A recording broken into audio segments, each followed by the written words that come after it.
If we can limit the Holy One of Israel by our actions, our habits, by the things that are twisted in our lives, how much we cheat our generation. Jesus said, you're the light of the world. But if the light in you be darkness, how great is that darkness? If the light in you, if what you are restricts, limits, and grieves the Holy Spirit, and if God has nobody to use but you, then what an awesome thing it is to cause the carelessness of our spiritual lives to hinder the will and the purpose of God. And if the real highway begins not in ministry but in disposition, and believe me, this is where it begins.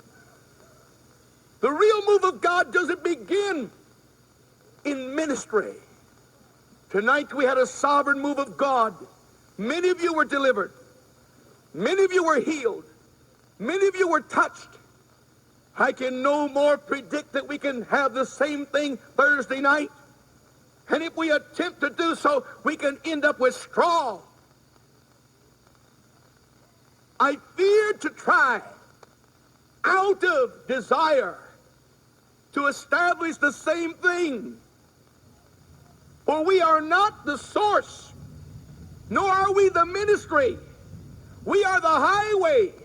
And only as we're right with God and God flows through us is it genuine.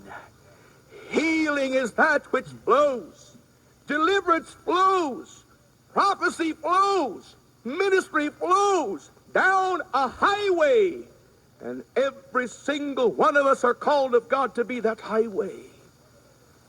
And if our dispositions grieve the Holy Spirit and hinder what God desires to do, have we not limited the Holy One of Israel and caused the flow of his grace to be that which cannot be the portion of our time, simply because we haven't stopped to understand by revelation from God the process that God used for accomplishing his purpose?